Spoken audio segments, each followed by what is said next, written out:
Magandang araw po sa inyong lahat. Magandang gabi sa mga nasa ibang bansa. At magandang umaga sa Pilipinas. Narito ako ngayon sa luyahan. Kami ay nagtatapos magamas ng luya. Ang luya namin ay mag-aapat na buwan na. Kasama ko si Oliver. At ngayong umaga ay pupuntahan namin ngayon yung muhon dito. Kasi itong yung muhon namin dito ay hindi namin alam kung alin yung talagang yung area, yung pagitan, hindi namin gaanong alam. Basta yung tanda lang namin dati ang aming sinusunod. Ngayon nakita daw ng kapatid ko yung muhon diyan. Titingnan natin. Kasi may nakita na rin kami dating muhon diyan. Yun ang sinusunod namin. Pero may nakita daw yung kapatid ko na mayroon pa daw sa baba. Kaya titingnan namin kung ano ang totoo. Tara guys, puntahan natin. Ayan, pupuntahan namin. Puntahan namin ni Ibir. Titingnan namin kung ano nga baga anong kuan ay ang mayroon sa muhon, bakit parang mayroon sa baba ay mayroon sa taas. Ayan, kasama ko si Ibir at saka yung mga aso. Dami naming aso, nagsama yung aso ni Ibir at aso ko. Nandun pa yung dalawang aso ko ay ayan. Sa tapat ng aray ko, sa tapat ng tawag ito nung kalamyas, yun daw nini nakita. Naulit sa akin nini kanina, naroon daw sa may kalamyas sa taas. Ay may nakita na rin ako doon, na nakita namin dati ni Walter. Hindi ko lang alam kung yung inaturo niya ay yung nakita din namin. Kaya titingnan natin ngayon.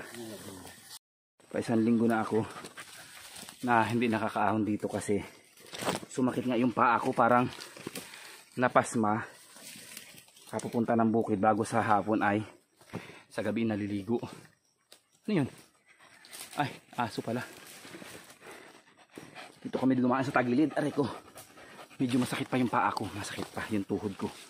Masakit pa, medyo nakirot-kirot pa. Ayan, dito kami, pupuntahan namin yung muhon.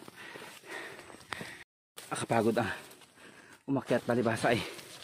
Masakit yung paa ko. Medyo na ano pa, nakirot-kirot pa. Hindi pa gaanong magaling, umahon na ako kasi mahirap lalong mabagot sa bahay. Lalong nakakasakit ng mga kasu-kasuan. Tingnan mo yung yung kalamyas, sa taas daw ng kalamyas. Yung kalamyas na sinasabi ng kapatid ko. Kung sabi niya sa taas ng kalamyas, dito yun sa may mga madre cacao na ito. Bago sabi niya nasa baba daw ng madre cacao yung muhon. Parang yung tinuturo niya, yun din yung alam namin na nakita namin nung kami nagsukat. Kasi nga itong madre cacao na ito, sala nga ito. Hindi nga siya tumama doon sa sukat namin. Ayan, parang yun nga niya. Yun din niya yung nakikita niya. Parang yun din niya. Yun din nga. Ayan, ito in-spray namin itong damong ito para pamatay ng damo. Ay, ito na nga yung nakita namin. Parang ito rin nga yung nakita namin noon. Ito na sadya, ito na rin yung aming nakita namin. Pero titingnan pa namin dun kasi sabi ng kapatid ko, nasa may buli raw. Pakita mo nga aring ko na itabasan mo aring muhon din eh. Papakita natin sa video. Aray ko. Alam nyo, masakit yung aking tuhod, hindi nahihirapan akong umahon. Kung hindi nasasaktan yung aking tuhod. Sakit. Ayan na yung muhon. Parang yun din nga yung nakita niya. Ayan. Yung nyug na ito, ayan, kanila yan. Bago dito sa taas. Ay, ito na nga, kasi sabi niya may papaya. Ito nga, oh. May isang papaya raw. Ay, ito na nga yun. Ari na nga. Ito na nga yung nakita natin, na muhon. Ito na nga yung nakita din namin dati. Na ito ang pinagbasihan din namin noon. Tama. Yung nakita niya, nadaya mo lang, kaya akala niya ay iba pa yan. Oh. Sa pagsugsugo ng muhon niya, sakit na aking tuhod. Akala ko bagay iba inaturo ng kapatid ko. Yun na rin pala. Hindi lang niya alam yung muhon na yun yung datihan na sinugsug namin noong nakaraan. May hinahanap ako din, kaya ako'y nakatungo. May hinahanap ako kasi hinagis ko yung luyan dilaw din eh. at ibubugso ko, nawawala. Hindi ko na makita. Bayaan mo na siya. Ayan. Punta na kami dito sa baba din. Titinan din namin baka dito sa kabila dito mayroon pa rin. Ayan, tigas na rin yung turdan. Mayroon na kaming kuhanin. Diyan, Iber, tingnan mo dyan sa may kuwang niya, buling yan, kung mayroon din dyan. Baka may muhon pa rin diyan. Ayan, ispray namin itong mga damo dito sa pagitan. Pero yun na yun, sabi kasi ng kapatid ko, nasa tabi daw ng papaya, edi yun na yun. Yun na yun, tara na. Yun na nga, yung sabi niya kasi tabi ng papaya, edi yun na yun. Hapon na, pababa na kami, hindi kami nakapag video kanina ng pag-i-spray ng pinyahan kasi gagawa sana ako ng content ng kung paano ang magpabunga ng pinya, paano ba siya ipupurse ba ng pagbunga. Gagawa kami ng video noon, kaya lang hindi kami nakapag take ng video kasi nga may ulanin. Hindi kasi po pwedeng isprehan ang pinya ng pampabunga kung uulan. Kinakailangan ay dry na dry ang pinya bago siya isprehan ng pampabunga. Hintayin niyo yung video kong yun kasi yung content ko na yun kasi yun ay i-upload ko. Hinihintay ko lang na gumanda ang panahon kasi sa panahon ngayon ay medyo maulan.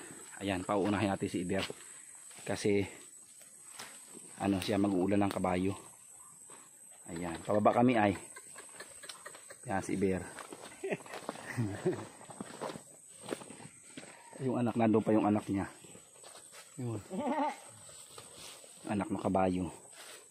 Ay, bigla na lang nadagasa yan kasi yan ay natakbo ng bigla. Ayan, pababa na ako. Masakit, damdam ko pa rin yung sakit ng aking paa. Hindi naman siya rayuma. Siguro ito ay pasma ng aking maghapon sa trabaho sa bukid bago pagdating ko sa baba ay nagliligo ako. After ko magpahinga ng 1 to 2 hours ay nagliligo ako. Siyempre hindi sapat yung pahinga ko ng paa kasi nakabuta ako maghapon. Nakabuta ako bago mabigat yung buta ko, nasa siguro may 2 kilo itong buta kong ito. Malaki siya malaki ang paa ko kasi kaya mabigat yung aking buta. Ayan, pababa na kami ngayon. May dala kaming luya doon, nandun kukuhain namin kasi doon kami nag-harvest sa unang video namin kayo ng umaga. Doon kami nagkuha ng luya. Nagkuha akong luyang kutsayin at ilalagay ko sa tindahan, pagtinda.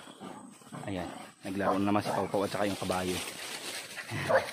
Ayan, habulan sila, ganyan sila, araw-araw ganyan yan.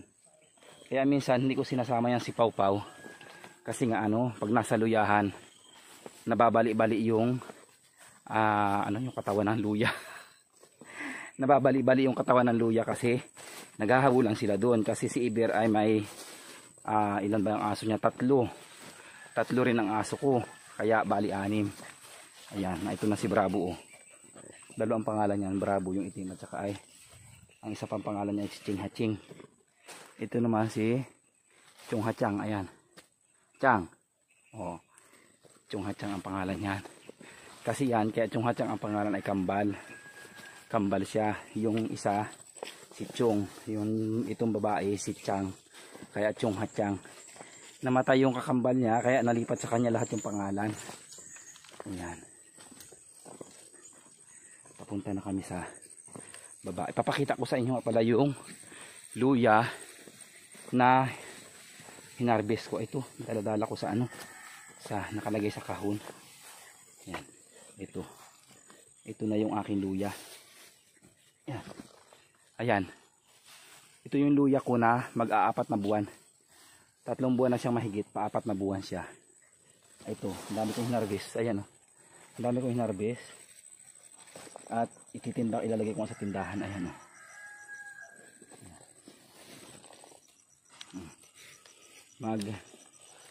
itong isa malaki mag-aapat na buwan na yan. Ayan, si Iber ang magdadala niyan. Siya ang magdadala niyan, amoy na ang luya na. Siya magdadala niyan pababa Kasi nga ako masakit ang paa. Sabi ko sa kanya samahan niya akong pababa.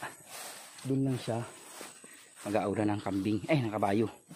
Ula niya yun bago susunod na lang siya dito. Bago hugasan namin muna dito sa yung luya, dito sa gripo. Hugasan namin. Ayan yun muna ang aking kwento sa inyo, mga masugid kong taga-subaybay. Ayan. Yun muna ang kwento ko sa inyo ngayon, araw na ito. Mamaya tingnan natin kung makakapag-video pa tayo. Kung hindi, ito na yung ating end ng video. Kasi nga masakit yung paa ko. Ayan. Ang putik ng daan din eh. Ayan. Nagustuhan ko lang i-video itong daan namin. Ayan oh. Pakita ko sa inyo. Aray ko. Nasuklo pa yung paa ko. Ayan oh. Share ko lang sa inyo yung daan namin pababa. Ganito yung daan dito. Kaputik. Pero pag tag-araw may sasakyan dito nakakapasok. Kahit jeep at truck ay pwedeng pumasok dito.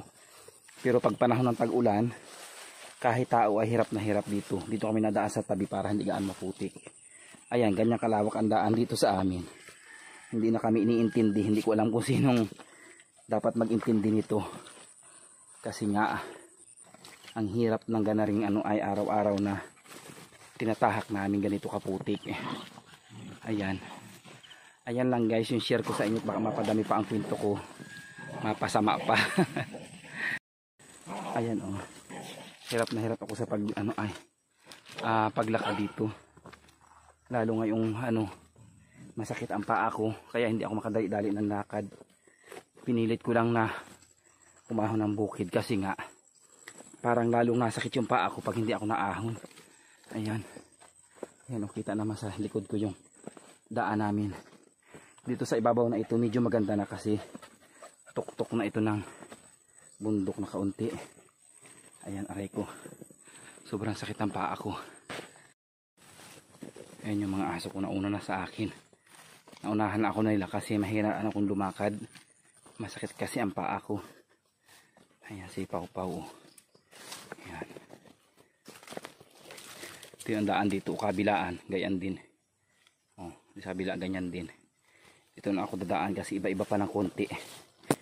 Ayan. Kasi nga, doon sa kabila masyadong malapot, dito hindi. Kaya bumibigat yung aking buta kasi nadikit doon sa buta ko yung lupa. Ayan. Ang layo na nilakad ko. Pag ganito maputik, inaabot ako ng 30 minutes sa paglalakad. Kasi nga mahina ang lakad pag maputik, lalo ngayon masakit ang paa ko. Pero pagka ito ay hindi gaano maputik, kaya ko itong lakarin ng mga 15 minutes, halos kalahati. Bago pagka tag-araw, yung nakakapasok ng sasakyan hanggang doon, mula rito sa duluhan, mga lang, wala pang 3 minutes. Mabilis lang siya sasakyan. Kasi mula doon sa bahay ko, sa tinutulugan ko, hanggang dito sa Ilaya, doon sa aking pinagbubukiran ay mga siya, 5 kilometro ang layo sa karsada. Ayan. Yung mga tubig-tubig inadaanan ko ngayon. Putik eh. Ayan.